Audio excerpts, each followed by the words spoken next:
Welcome to Support Life, a program focusing on current social issues from a life-affirming perspective. I'm Gavin Baulch, and this week my guest is Jenny Stokes from Salt Shakers. Welcome, Jenny. Good to be here, Gavin. Well, I've been having a really interesting time talking to you prior to the show, and I think we might do a journey today.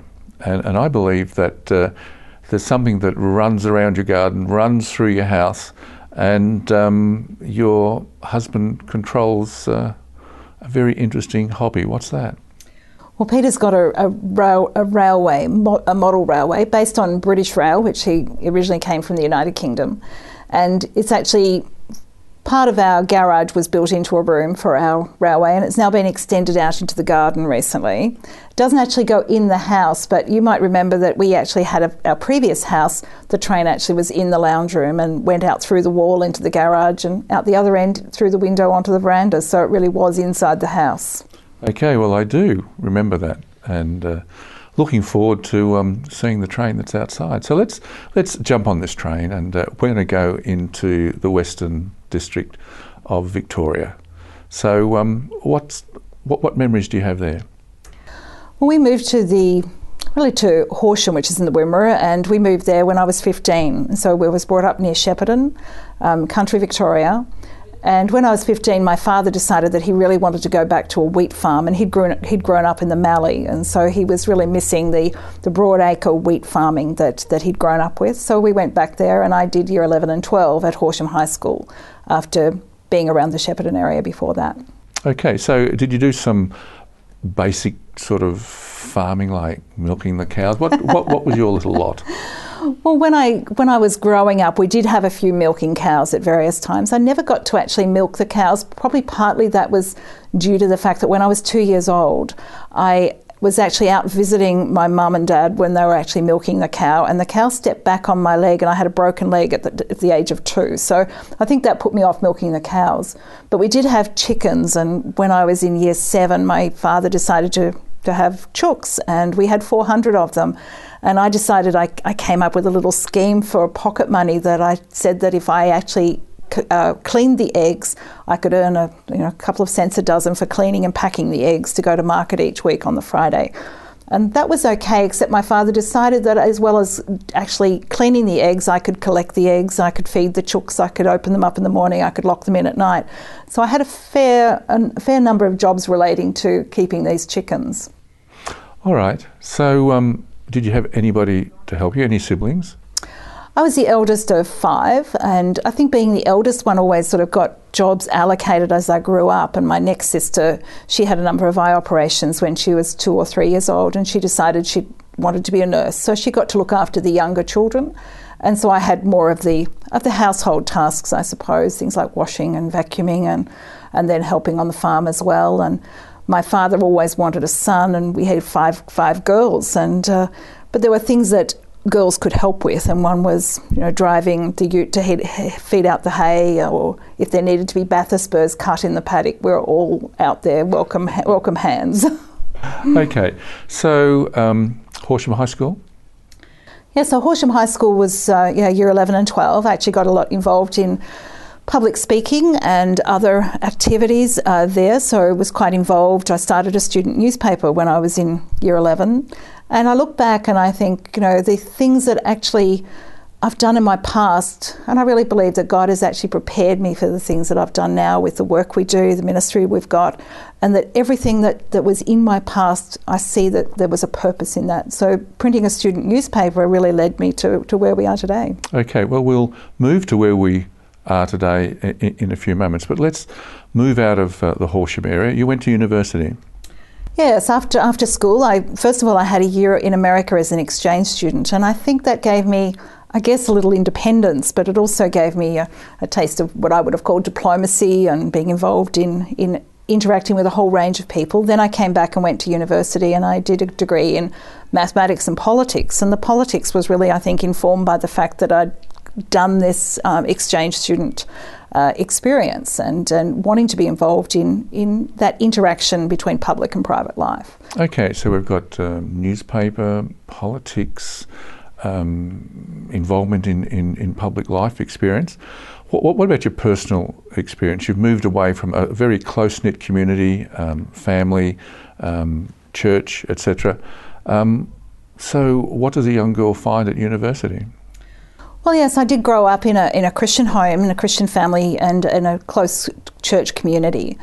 And I think once one goes to university, like many other young people, you feel as though you're pretty much on your own and you can do as you like. And really, I think that was my experience. You felt as though, I could choose to do what I wanted to do. And really, I hadn't been taught, I don't think, as a young person. And I really think that's part of the church experience, certainly of those times, and is not actually educating our young people, talking about the realities of life and how one lives a Christian life consistently. And it was really a matter, I think, that I could choose to do things that I wanted to do. So you virtually built your own moral core up? Yeah, well, I think it was probably not really being aware of not only probably fully what the Bible says about one's relationships and how one lives that out, but it was also, I think, thinking that you could change the rules if you wanted to, and certainly that was my experience, and I got into various relationships and sexual relationships outside of marriage. And looking back now, I see the consequences of that. And certainly our message today for young people is to see that there are consequences in these actions. It's not just doing as you want to do and making up your own morality. There's really are consequences for whatever you do. And that's what I found. So mixing in all of these little events and experiences in life, how would you sum that up? Where are you now? Well, first of all, I got married a long time. Now it seems a long time ago, but I think really that changed a lot of how I thought about things, and certainly I think what I'd really done is I drifted away from church with some of my relationships, and at one point I actually realised that there was something missing, that there was actually that hole in my life that needed to be filled. So I got back to church, I met my husband, and then with the ministry we started since then, really quite committed in faith and life experiences. Well, thank you for that, Jenny. You're watching Support Life, and we'll be back after the break.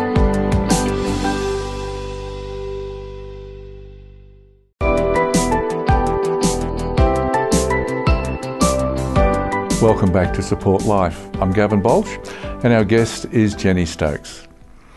Well, Jenny, we've gone through your early years, let's call them, and you've found that many things have been redeemed, and now you've mixed all of this into a ministry. What's the ministry called?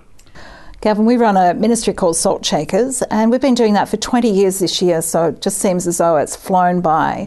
And it was probably about 10 years after we were married that a number of things came to our attention, and we'd got involved in church activities, my husband and I and our son, and he was on the finance board, I was running Family Life Ministries, so doing things that were pretty much involved in the church. But in Family Life we actually had a play group, we had toy library, we had a number of ministries to single people and to mums in the community, so it really was a community-focused ministry. But we were doing things in the community of the church. And we found that there were other things happening in, I guess, what you might call the political sphere that we were really pretty much unaware of. But it harkened back to doing politics at university. And it was interesting, in my degree, I was teaching at the time. I taught for 20 years. And all of that time I actually taught mathematics. And so the politics side of my degree really hadn't been, explored and lived out. And so what happened was that our local church found that there was going to be a gaming centre, a gaming parlour, if you like, going into our local shopping centre. And we'd seen them go into the hotels and the clubs, but this was a step further than that. It was going to be where our son, who was about 14 at the time, he was going into the local shopping centre to go to the cinema or to go shopping. And this was right near the cinema and right at the top of the escalators. And we were concerned that mums going with their money to do their shopping would be very tempted to go and spend it on the poker machines. And so there was quite a campaign. We went to the local council.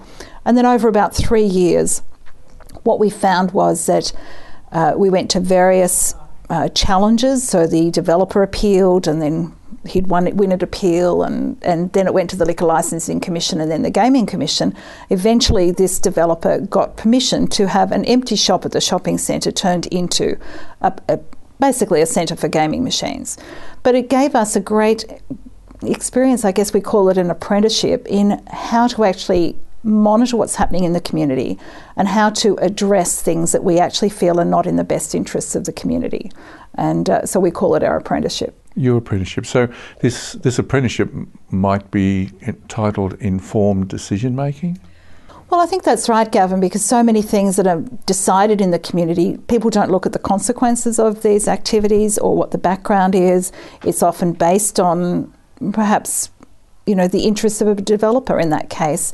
And what we found actually at the local community level is that when we objected to that, we found that the government had actually changed the law to actually stop local communities having much of a say.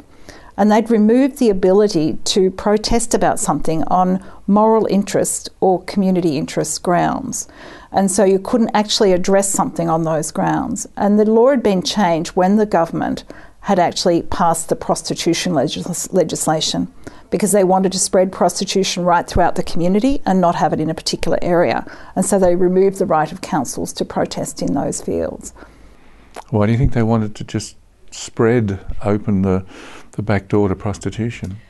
Well, at the time, and we might remember back to those days in the 1980s, where prostitution was pretty much centred in what was seen as the red light area in St Kilda, and they wanted, rather than just see it all focused in that area, at the time when they legalised prostitution, legalised brothels in Victoria, there was a move to actually see that they could be in other communities as well, with some restrictions, but the restrictions are very minor. Things like being a certain number of metres from a school or a church, and residential areas. But basically they wanted to spread them into other community areas. And so they changed the law so that councils and local communities couldn't protest. Well, let's hop on this train. So we'll move from Horsham to the university, and now we're going to pull up at the railway station called Parliament that many of us alight from. So Parliament, what wonderful things does Parliament do? Well, we found that as we dealt with some of these issues, that the legislation for the prostitution, the legislation for the gaming machines had all gone through the Parliament. And in fact, one particular early experience in light of the gaming machines is that the legislation said this, and we actually quoted the legislation in the Administrative Appeals Tribunal, and it said initially poker machines can only go in places that have large clientele, established pubs and clubs with large clientele. And we were looking at an empty shop in a shopping centre, and we said, well, how can this be? And the lawyer on the other side said, but wait a minute, Your Honour. He said, it starts with the word initially, and what does initially mean? And so from a legal setting, it means from the first instant. And of course, when we spoke to the politicians, they actually weren't aware that that word was there, or if they were, they certainly didn't understand the significance of the word. And of course, it meant that all of the remaining parts of that legislation about only going into established pubs and clubs with large clientele, that was destroyed. And so we found very early on that legislation that's passed in the Parliament, you've got to look at very carefully. There's always an agenda behind some of these things, so you've got to find out who's pushing legislation, what are the consequences of such legislation going to be. So that was a really good lesson for us. Now we're coming back to words and meanings, aren't we? Initially, who would have thought that that would have made null and void everything that followed? What are some other words that are being played with at the moment and misinforming the community? Well, we've found a number of those. One of those is the way that relationships are actually defined. So you might have de facto, and actually, for instance, at the census time, those people in a de facto relationship, which we would have seen as such, it's actually now termed as a social marriage. And so you're actually changing that definition of how the word marriage is seen. We've seen abortion, for instance, has been rephrased because sometimes people in the community think things are a bit harsh sounding, so we might see it as a termination. And it's like we're trying to take away that emphasis on the person of the child. All right. Now, we're coming back to informed decisions. Give me an example of an informed writing that you've placed in Salt Shakers. What we find that's really important to do is to show people the evidence, and perhaps I'll mention a little more about Salt Shakers, because at the end of our gaming machine developments, we actually started a ministry called Salt Shakers, and we felt that God was saying to us that there are a whole lot of issues that linked to some of the moral perspectives of society that really needed to be addressed, that people in the community generally, and particularly Christians, weren't aware of. And so that's why we started Salt Shakers. And during that time, we've actually written a number of articles about some of the life issues and the consequences that come about when people make decisions, for instance, relating to abortion or euthanasia. Thank you, Jenny. You're watching Support Life, and we'll be back after the break.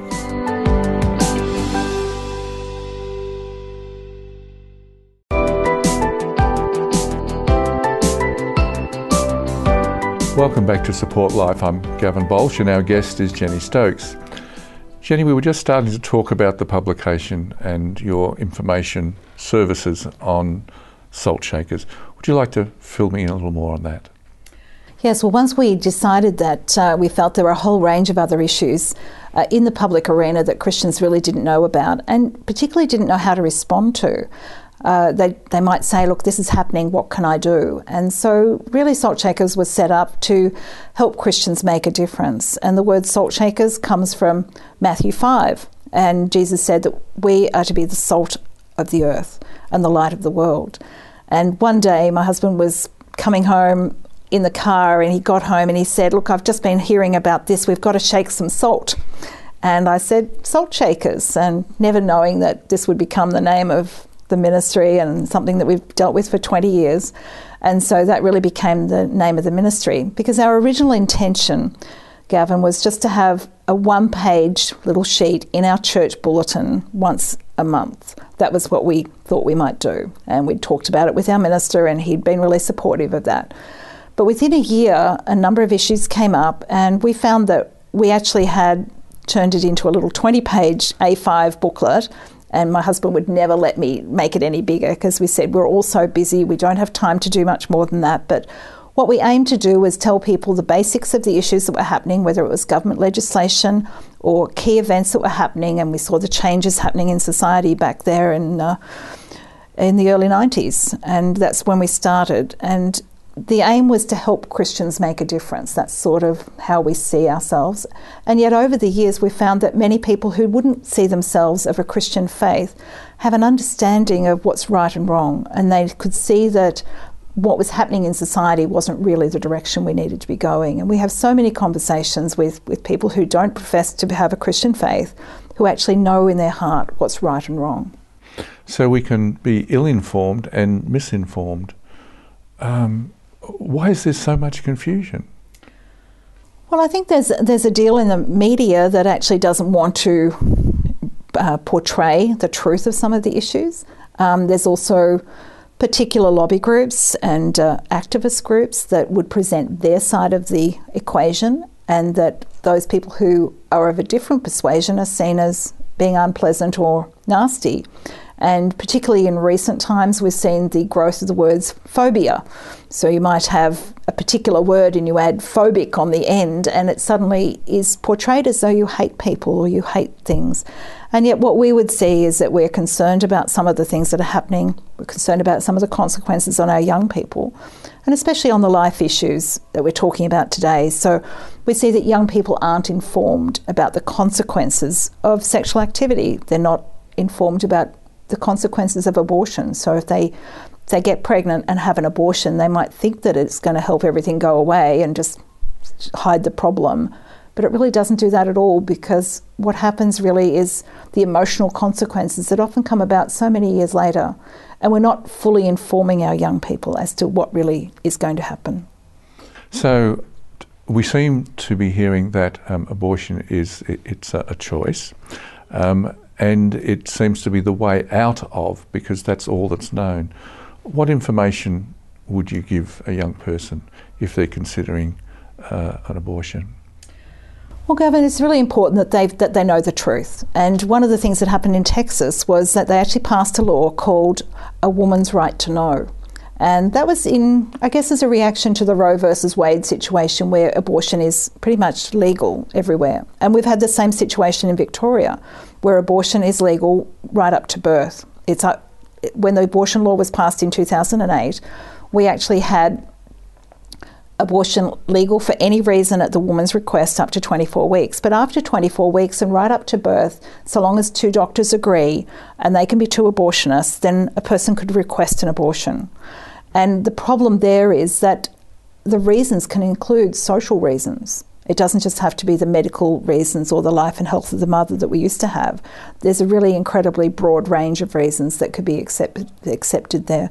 So we're not telling people about what the law actually involves, and we're not telling the consequences of going down that track either. Let's move the word from telling to showing. Tell me the story about some motor mechanics, and they're involved in talking about life and children and having babies. Tell me the story.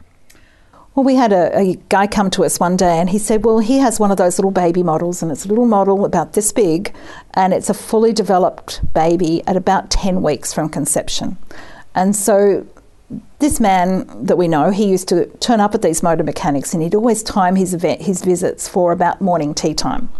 And so he'd arrive, and he'd turn the conversation around to talking about a baby, a developing baby, and somebody might say, oh, well, people have a right to abortion, or it's only a blob of tissue, and that's what one abortionist used to tell people. And they're not told that this is a baby. So he said, wait a minute, and he wouldn't have it in his pocket. He'd actually say, I'll go and get something from my car. So he'd go out to the car and he'd come back in with this baby model. And what he'd say to the guys, he said, look, this is a fully developed baby, 10 weeks from conception. And people would say, oh, it's got arms and legs and a head. And he said, yes, and the heart beats at 6 weeks. And so he was able to share that. And it was that visual element of just seeing that. And it really turned the conversation that people actually say, yes, well, it is a real baby. And we've found the same thing with, I know, people who go into schools and do pro-life presentations to young people. And they find that if young people, around year 7, if they actually see these little baby models and to see that it's a real baby with a beating heart at 6 weeks, it's actually going to, stop them going down the track of saying, well, yes, I'll just have an abortion if I get pregnant. And we need to talk about how we don't get pregnant by things like abstinence and so on. But if young people do get pregnant, then what we have is an understanding that there's a real baby involved. Jenny, thank you for that information, and I'm sure that our people watching will take that on board. You've been watching Support Life. Join us again next week. Goodbye.